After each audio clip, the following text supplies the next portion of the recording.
Start. Mr. Deputy Chairman, this is only an amending bill and the time is also very short. Stop. So, I cannot take up all the industries separately, but I shall confine myself to a few observations. Stop. Last year, also in this house, by about this time, we discussed another tariff amendment bill. Stop. In this, in connection with that, I made certain observations as well as suggestions for the government, but I do not find that any attention has been paid to these suggestions. Stop. My suggestions were to this effect that when any bill for granting protection or discontinuing protection to an industry was brought, we should be supplied with certain information under three categories. Stop.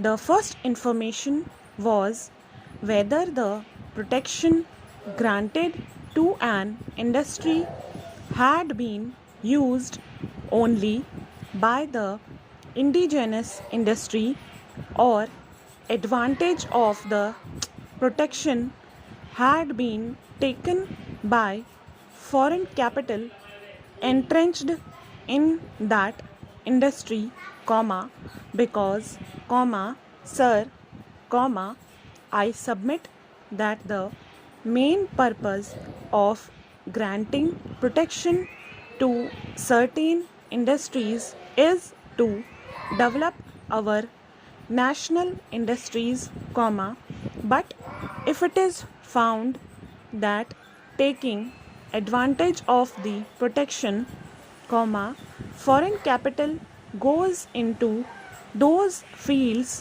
where the industry is not highly developed or it does not involve a huge outlay of capital or huge outlay of machinery, the protection becomes a farce.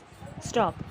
My second category of suggestions was that when protection was granted to an industry, it should be seen how far that industry was progressing properly and also how far it was taking steps to lighten the burden on the consumers. Stop.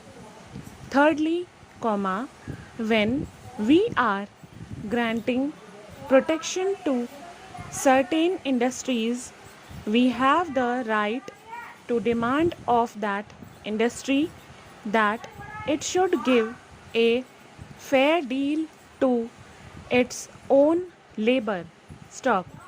I suggest that when notes are circulated to us in connection with a tariff amending bill, we should be supplied that information on these various counts, particularly these three. Stop. Next. Lastly, I would like to make another point in connection with the soda ash industry. Stop. The question of this industry was discussed thoroughly on the floor of the house last year. Stop. The fact is that I gave certain suggestions and also drew the attention of the house to certain peculiar features connected with this industry. Stop. The domestic production is still far less than the actual domestic demand. Stop. That is why, import of soda ash is being allowed. Stop.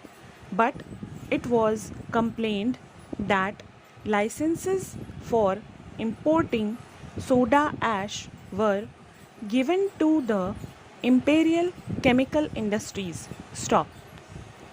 Next, secondly, Imperial Chemical Industries is a world monopoly and serious allegations were made against that concern not only by us but also by those Indian gentlemen who are engaged in the soda ash industry, that concern, taking advantage of its monopolistic position, was maneuvering the price of that commodity in such a manner as to put the Indian indigenous industry in very serious difficulties.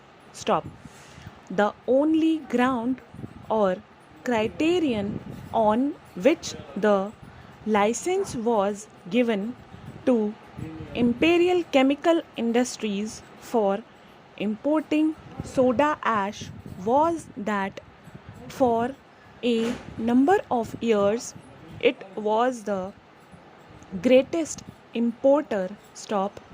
But if, while granting protection to a national industry, we look at things in such a mechanical and superficial way, it defeats the very purpose for which Parliament is enacting this piece of legislation. Stop.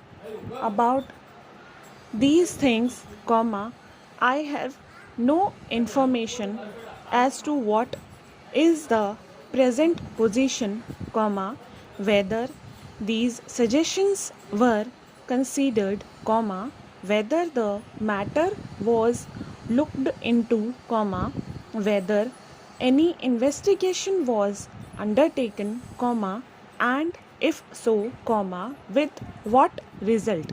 Stop. On these matters, we have not been supplied with any information. Stop.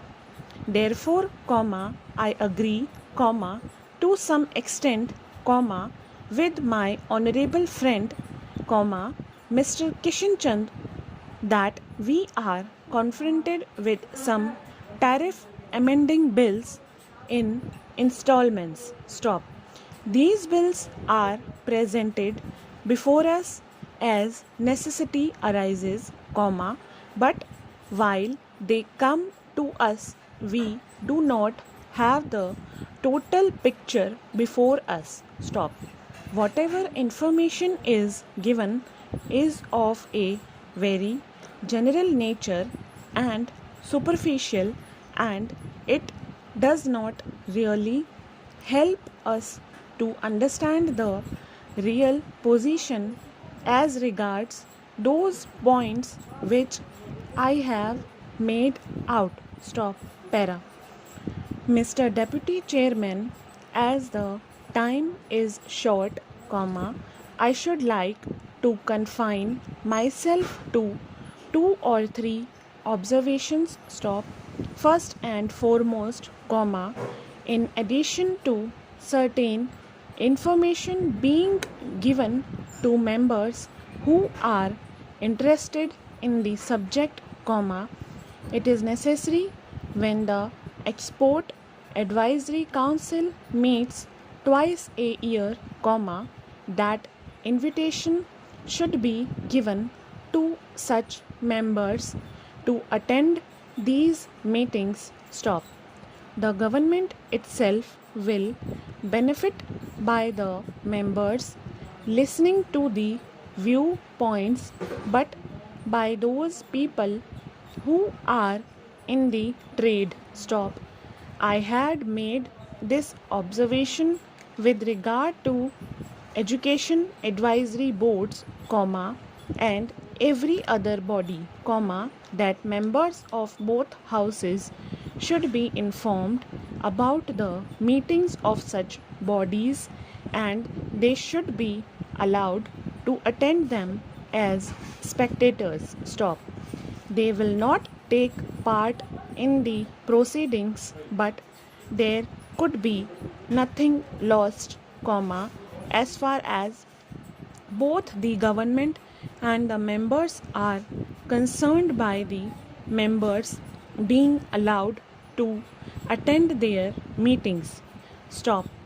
Next, secondly, comma, though this matter may not be exactly the occasion to deal with it, comma, I want to put to the Honorable Minister this point and seek his advice. Stop.